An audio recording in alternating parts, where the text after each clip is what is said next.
I'm Amelia, and yes, I've lived here for about 5 years and have discovered the joy of gardening, especially my passion, as she has said, has become tomatoes, heirloom tomatoes.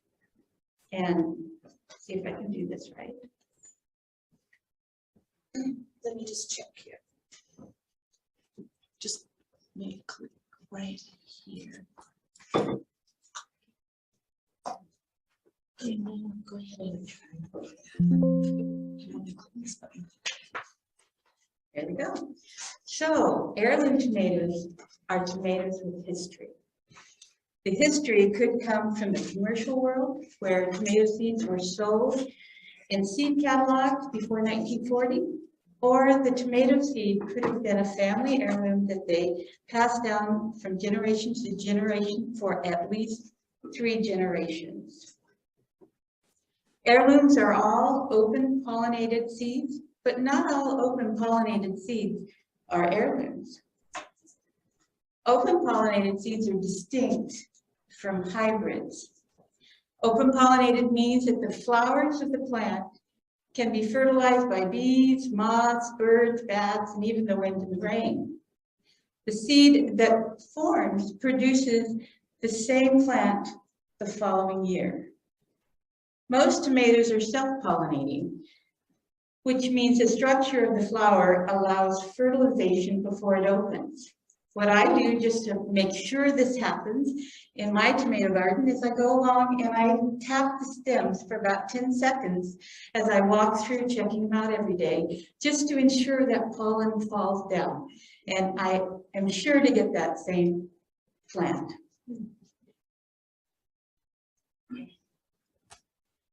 Most heirloom tomatoes, all heirloom tomatoes are noted for their seed stability and unique flavors, shapes, colors, with taste being the highest priority. Nevertheless, that plant produces a range of fruit sizes and variable production. Unlike the hybrids we'll talk about in a second. In the Northwest, in the Pacific Northwest, choose varieties that are take no more than 85 days to mature for better harvest. Many of the Russian, Ukrainian, and Eastern European heirloom tomatoes do well in our short, cool growing season. Hybrids, on the other hand, are not stable seeds. The first generation or hybrid seed comes from the cross between 2 genetically different varieties.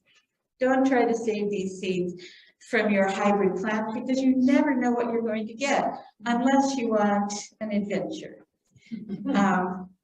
Then go for it. They are bred to be disease resistant, to be consistent in appearance and size, and very productive. Taste is not the highest priority in hybrid seeds, and they are not meant for seed saving. Heirlooms can be indeterminate, determinate, or dwarf plants. Heirlooms that are indeterminate varieties, you can see here, are known for their intense flavors and unique shapes and colors. They also provide fruit throughout the season. They can grow to 7 feet or more, so they require space and trellising. They continue to grow, flower, and fruit until the frost kills them. Yes, there it is. Some of my favorites are here. The first one is called Bear Claw. This is a Russian heirloom from Nikitova seeds.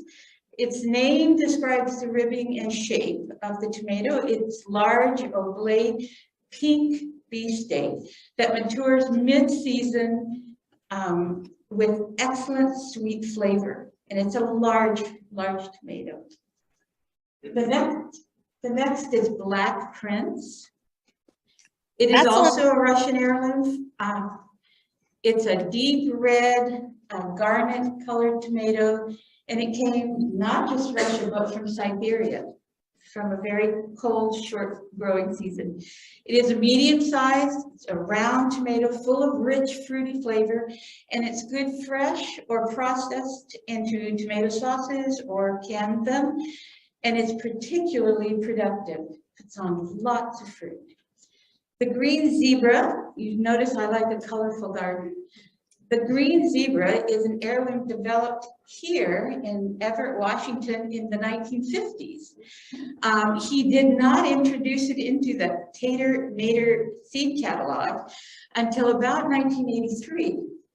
It is chartreuse with lime green stripes. It's round 2-inch tomatoes, weigh about 3 ounces. And it has a rich, sweet taste with a sharp bite to it. So there's a nice blend of acid. And it's used by chefs and home gardeners alike. It adds a lemon-lime flavor to salads and dishes, other tomato dishes. It's a beautiful, and it's also very productive. Persimmon, that you can see here, looks very much like a persimmon. This heirloom was grown by Thomas Jefferson back in 1781. It's a large orange tomato with sweet, juicy flesh, and it's good for soups, sandwiches, and salads. All around, this brings great beauty to your garden. So heirlooms can also be determinate, which means they're compact. They generally grow only 2 or 3 feet. They're a good choice for container gardening and respond well to adverse weather conditions, especially if your growing season is short, like here. Another notable characteristic is all of the fruit on a plant generally ripens about the same time, so it makes it easier to harvest and use to can or any other use you'd have for it. The Moscovich, some of my favorite determinants. The Moscovich is an heirloom that's actually semi-determinate. It was developed by the Nikolai Ivanovich Vavilov Institute of Plant Industry in Moscow when it was the USSR. The plant produces red, smooth, globe-shaped fruits very early in the season. The luscious fruit can be eaten fresh or processed.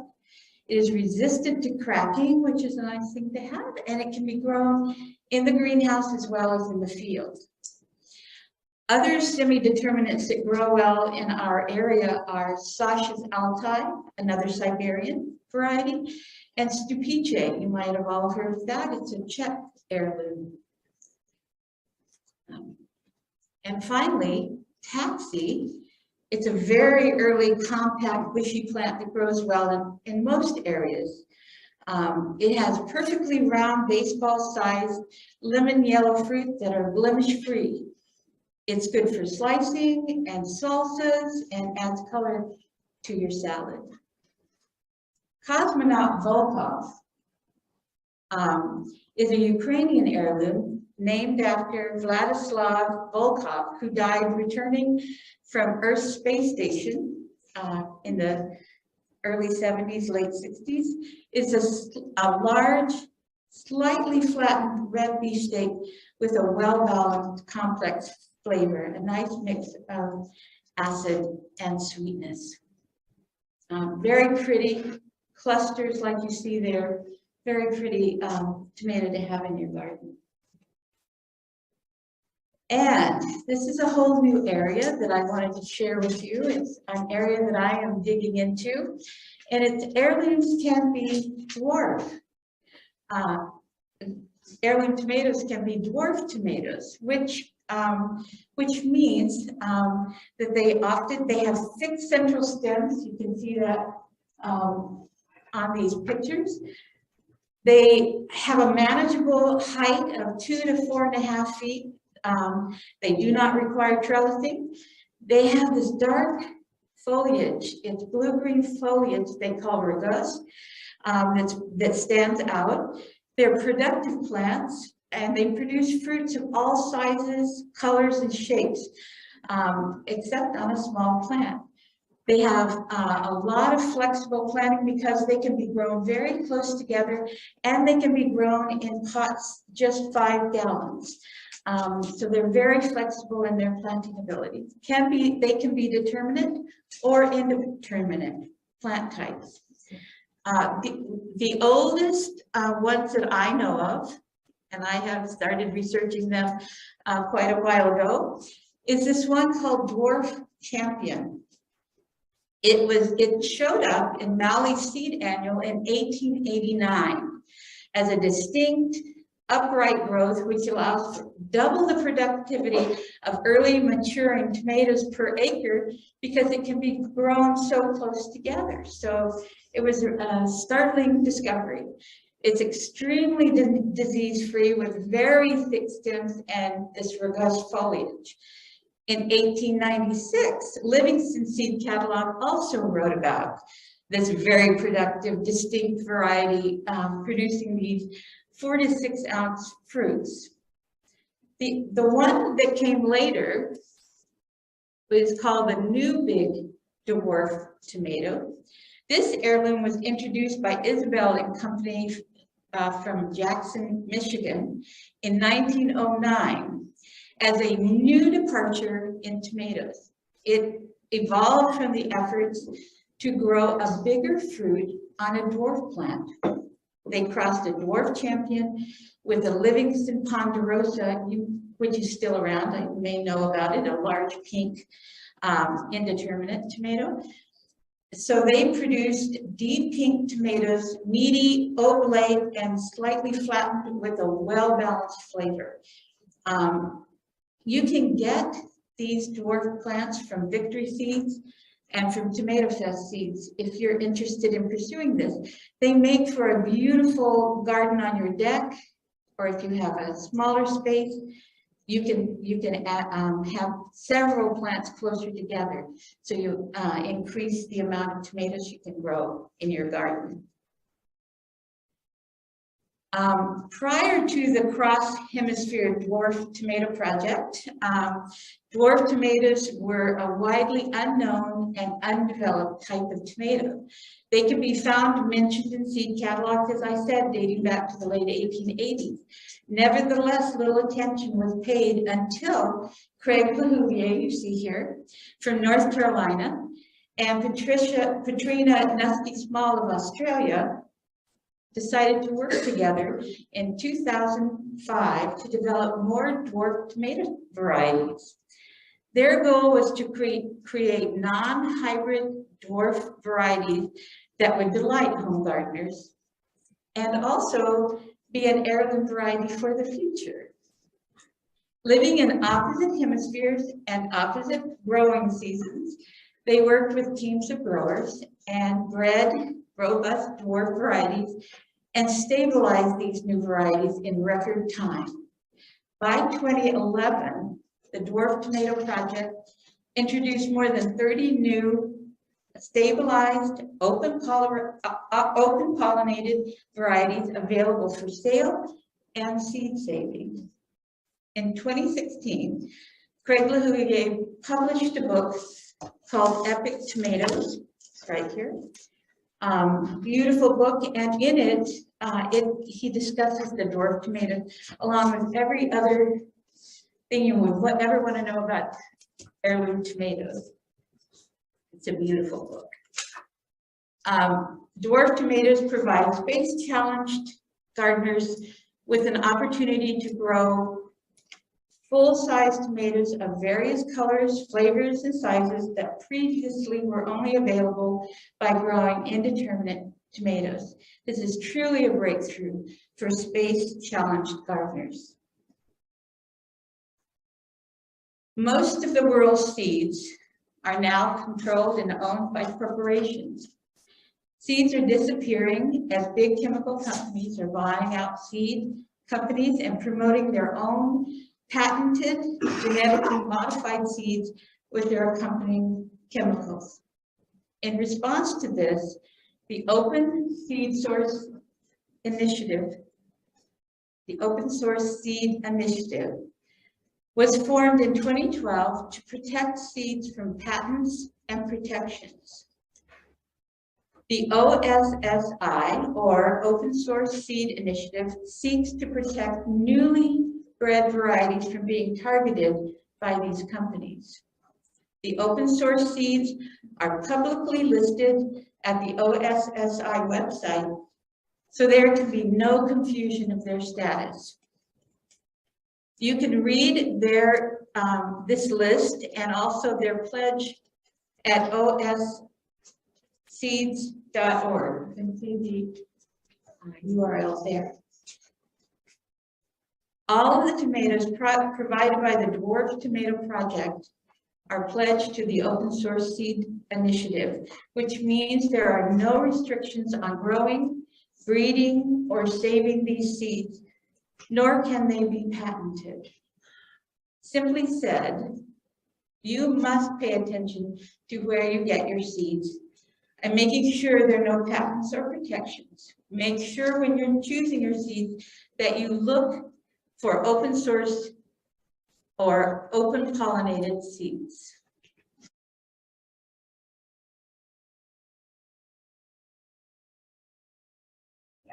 Okay. Okay, all right. So I have to say that Mary changed my word from dirt to soil. That is a master gardener thing. We don't call dirt dirt. So good for her.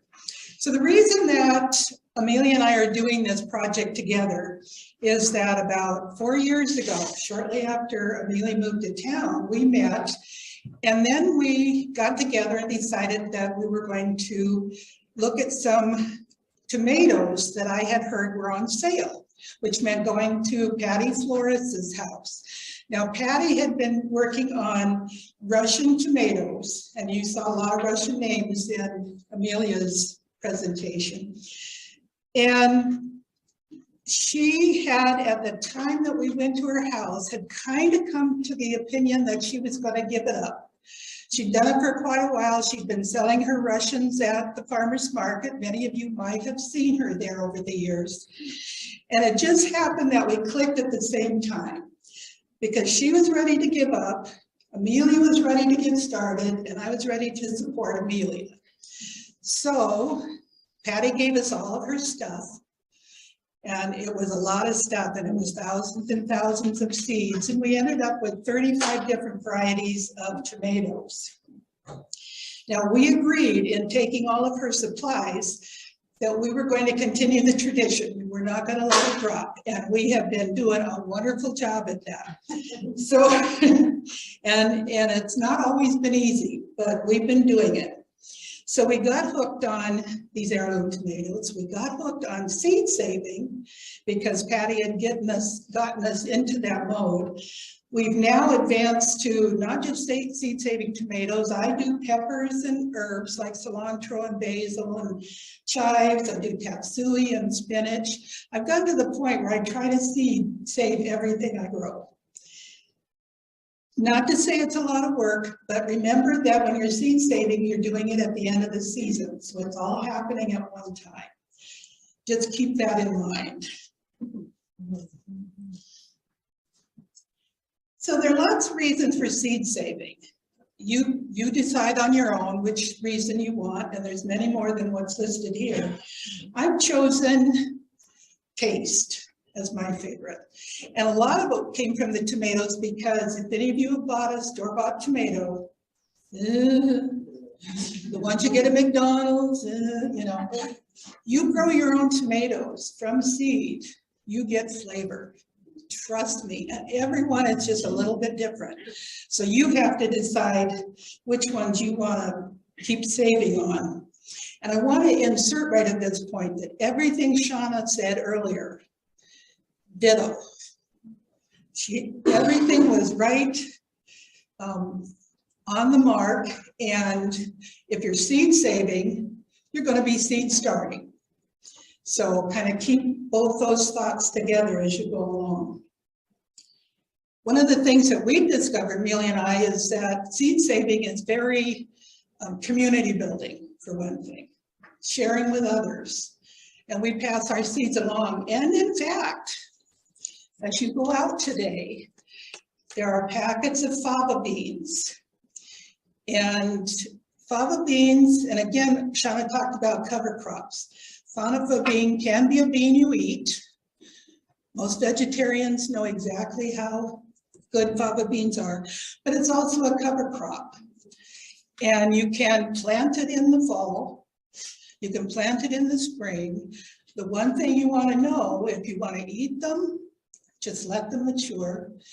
If you want to use fava beans as a cover crop, the nitrogen is in the roots only until it starts to flower.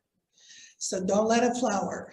We had a master gardener who unfortunately had thousands of fava beans growing for the nitrogen in her garden beds, and unfortunately lost her husband, and they went to flower and they went to seed.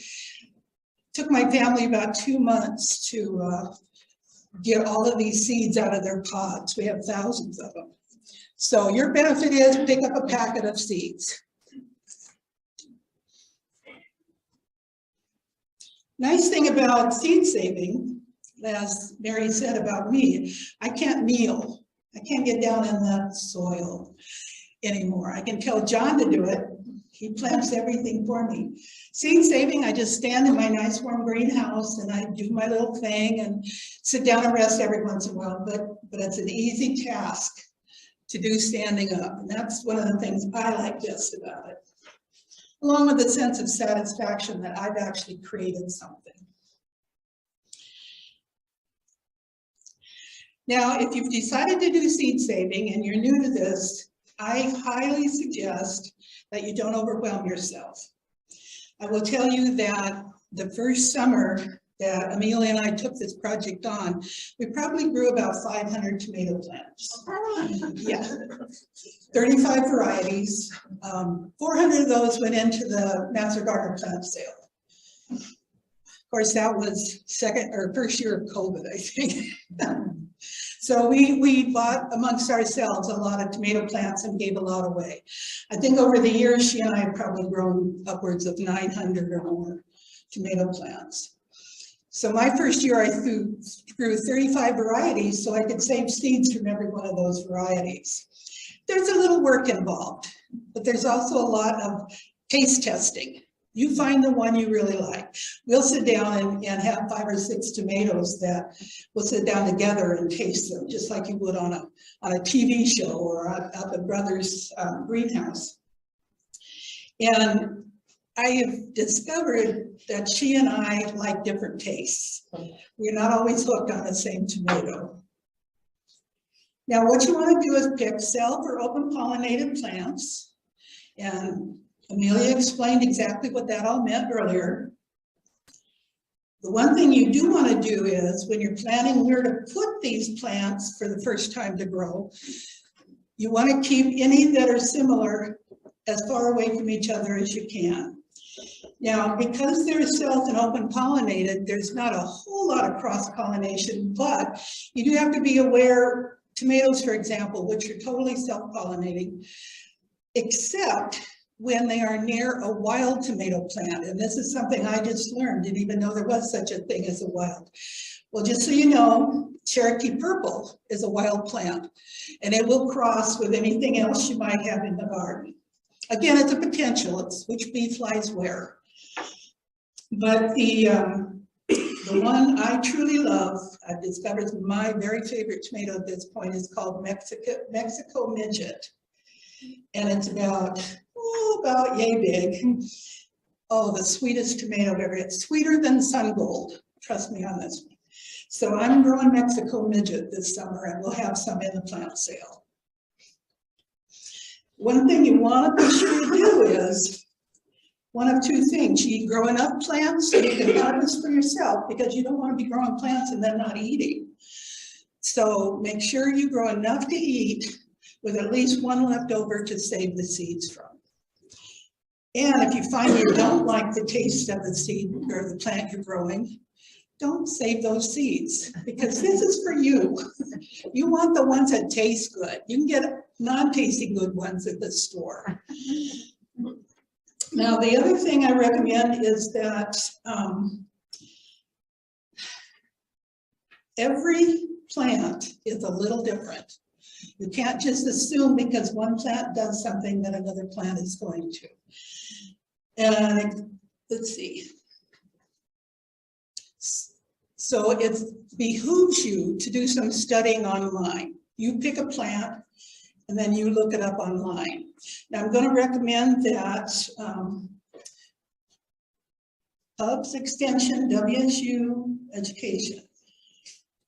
Monster gardeners are trained by Washington State University. We're certified through them. And you can trust anything you read on that website.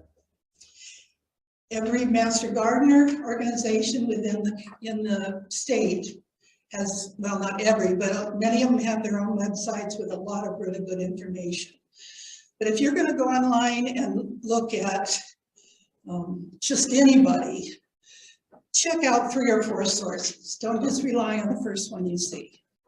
But definitely that one is worth following. I'm going to take a break or a breath. You can, when you're seed saving, I'm suggesting you start small so you're not overwhelmed. And you can grow in a container on your deck. Choose 1 plant or 2 plants and just grow as an experiment. You can set up your own raised bed in the garden. But again, if you have 2 varieties of the same family, keep them on either end of the bed. There are things online that can tell you how far that you want to keep plants apart. Like often I think it's 50 feet. Well, many of us don't have 50-foot gardens. So think as best you can what you want to grow and how you want to grow it.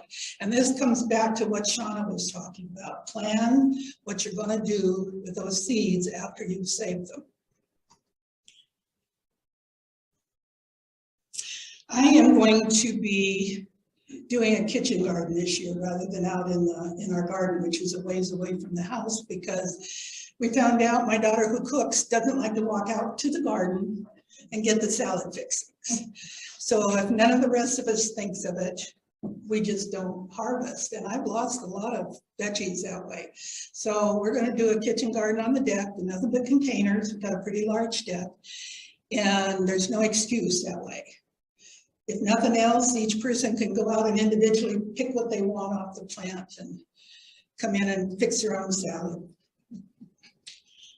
Now these 5 are all self-pollinating crops. They're real easy. That's just a suggestion as an easy way to start to ensure success.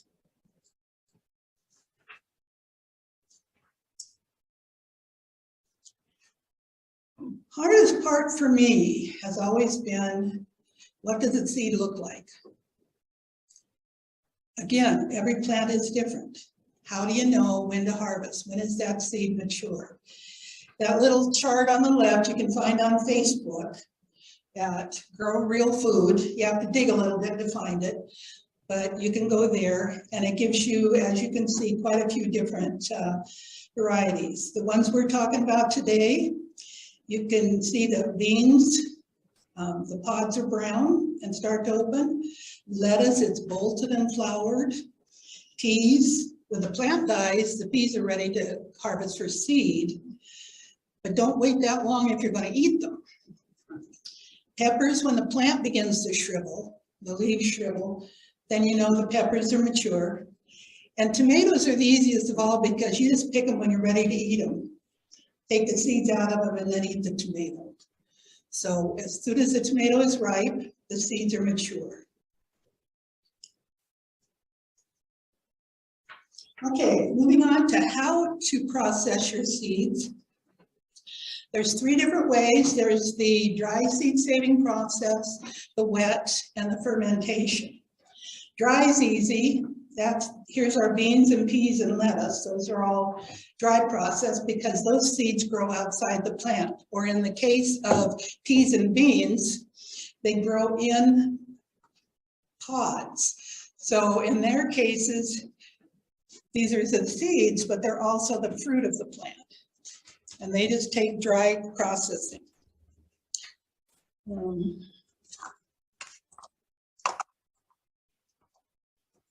Another example, if you want to go beyond the vegetables I'm talking about, is kind of tiny, but that's a seed potato. That just was sitting in the back of my cupboard. We hadn't gotten around to cooking it. And I pulled them out yesterday and look what I got. I got 1, 2, 3, 4 eyes and roots coming out of every one of them. That can go in the ground as soon as frost is gone. Another one, this is a rose hip. Does anybody do rose hips at all? For teas or whatever? Is that Shauna back there? Of course it is. The seeds are in here. I just opened one this morning and I got 12 yellow rose seeds out of the rose hip. Now they have to dry, which is why I don't have a lid on it. But that's 12 rose plants. Because what you'll find when you're saving your own seeds is your viability is pretty close to 100. That's one of the things Amelia and I keep testing with validation testing, which is similar to what Shauna was talking about with stratification, the wet paper towel, the plastic bag in the fridge. Well, when you're validating, you do that same process. You only just wait with it on the kitchen counter for about a week, and you'll start to see seeds. And if you put 10 seeds in this pack, and all 10 come up, that's 100%. Have you ever had a package that you bought online or from a catalog that has been 100%? Has anybody ever? Because I think the highest you can probably count on is 80 to 85%. We had a batch last summer that was about 30%. We're not buying from those folks again. So you can test your own viability if you want, but trust me, you save your seeds, you treat them gently, you process them properly, they're going to be almost 100% viable. Also remember that some of these plants, lettuces for example, you're going to get a couple thousand seeds. You're not going to need a couple thousand seeds. One seed will grow your lettuce. So you make the choice of how many you want to save, how many you want to share with others, but know that you're going to get a lot more than you expect. Now the whole thing with lettuce, it bolts, and bolting is you've got your lettuce plant and then these stems come up and those stems flower. Well, the minute those stems come up, your lettuce is no longer viable. Trust me, it's pretty bitter. So you should be harvesting your lettuce all season long. Cut it kind of close to the base. More leaves will come up. You just keep cutting it at the base. More will come up. And then it'll start to bolt. And at that point, you're ready for seed saving. Now the lettuce process applies to katsui, spinach, basil, et cetera, et cetera.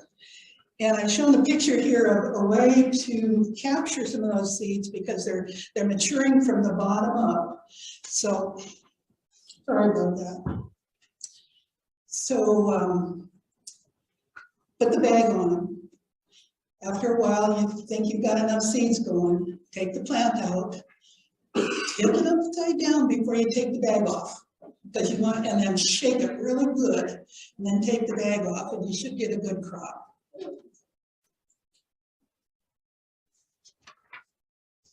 And I will apologize right now. I see I'm going a little over. I hope everybody is patient. I think the clock That one's wrong. is 5 minutes past. Okay, okay. All right, wet seed saving is just what it sounds like. And you can see here peppers, pumpkins, cucumbers, and zucchini. Those all grow inside the fruit. And a lot of others, apples, you know, a lot of things grow inside the fruit. But in the case of these, they don't usually have a heavy gel coating. And so you can put them in a bowl of water, rinse them out real good, put them in a strainer, let the water flow through. If you haven't gotten everything, put it back in the bowl, do it again, rinse it again. And then you want to dry it as well as you can. And some of the tips for drying are paper plate, or, I'm sorry, plates from your kitchen, paper plates, coffee filters, cardboard. Amelia swears by the cardboard because it wicks the liquid out just a little bit faster. Now, these seeds do not dry quickly.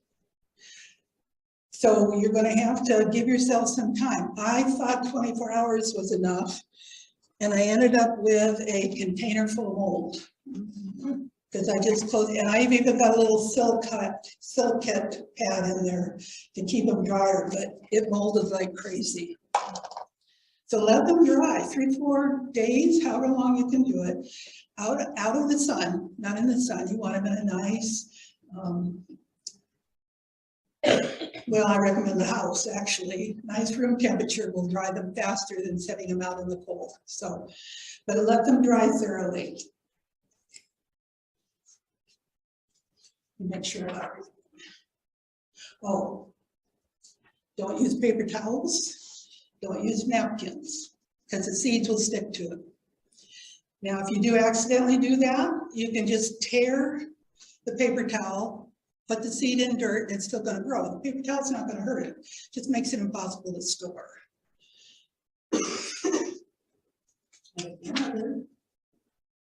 Oh, label. I'm going to be saying that a lot later on. Label it. I don't know how many of us master gardeners have said, oh, I'll remember. Never, we never remember. I brought this as a sample to show. It's too small really to see, but it is a way of getting seeds out of pods. Not a clue what plant I took it off of. I knew 2 weeks ago because I did save a lot of these seeds. But I haven't a clue now, so I'm not even going to talk about it. All right, the fermentation process, I'm going to pull Amelia up for the demo for this. Tomatoes require fermentation. There's no two ways about it if you're going to food safe. And you can see from what Amelia has brought up, we've got the jar that she's been fermenting that's already started to mold a little bit on the top. The secret with that is, how many days did you leave that? I did this on Wednesday. Wednesday, okay, so this was Wednesday. I've done mine in a couple of days and I've waited as long as a week.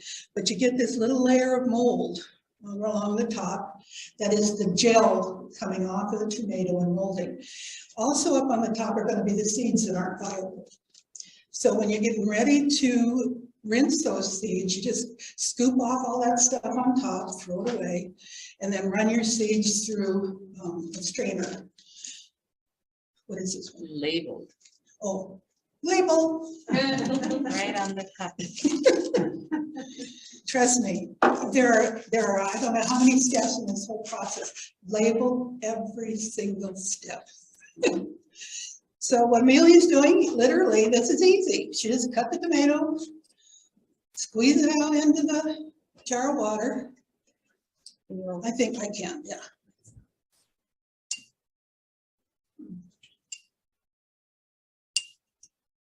Oh, thank you.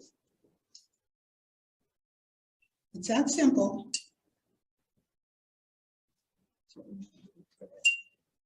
And eat the rest. So then we basically use these little jelly jars and a coffee filter on top, because what you're wanting is for that air to get in to help that mold to grow. So you don't want to put the bell jar lid on it. You want to make sure it's just a coffee filter, labeled. It is Campari. This one happens to be a Campari from the store, but I did grow one last year. It was okay.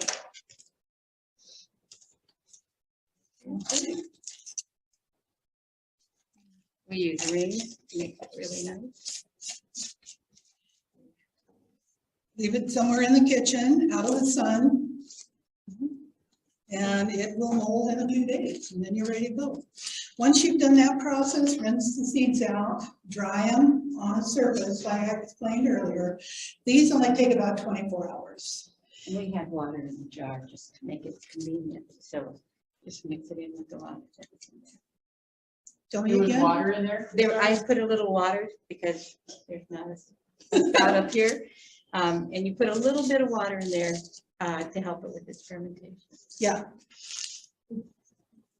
And I've done it with just a little bit. I've done it in cups like this with just a little bit of water. I've done it in jars like that with about half full. Whenever you look online, you're going to see people doing it differently. So you just experiment with what you think is best for you. So we've rinsed them, we've dried them. Now what do you do with them? Now is the storing process.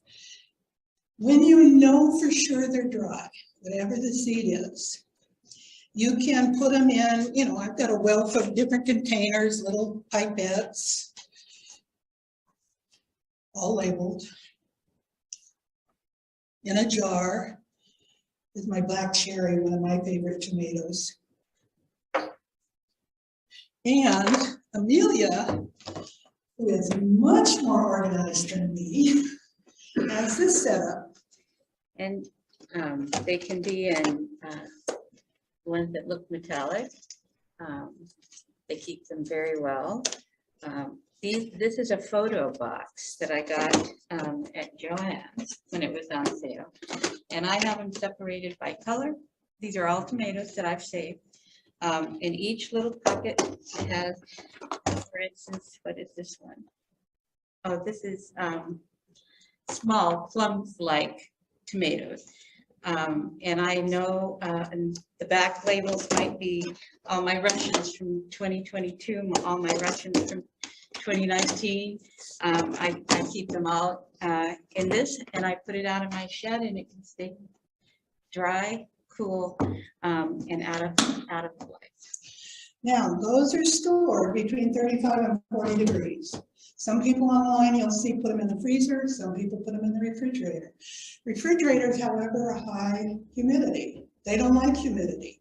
I put little packs in mine. See if you can see it on this one.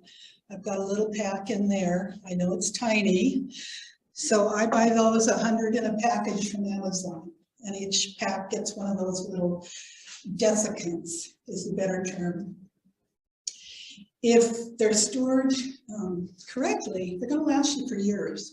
And I did want to add Amelia's story real quick, where she had said that she was growing her grandfather's tomatoes. Those are from seeds that her brother found in his basement that were 40 years old. 20 years old.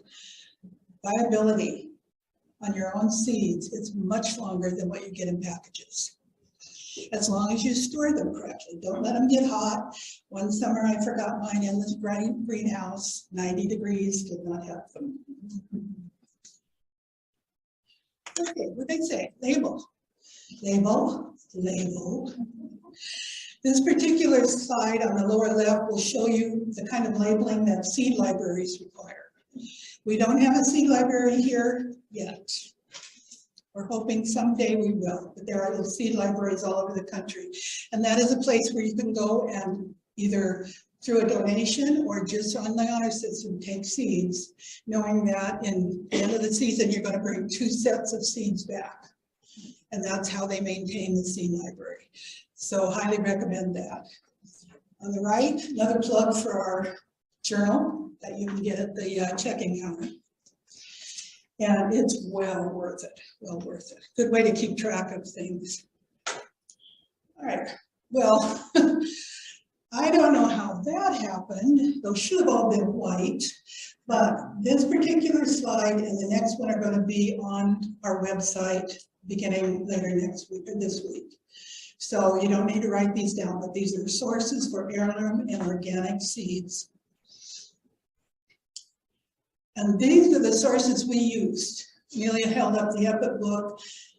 We've got the Seed to Seed book, which is incredible. But I wanted to highlight those 4 listed on the bottom. That Carol Deppy and Frank Morton are incredibly expert at tomatoes. So look them up online. The Tomato Project is the one that Amelia was talking about. And the osseeds.org is that whole safety net for seeds. Thank you for coming.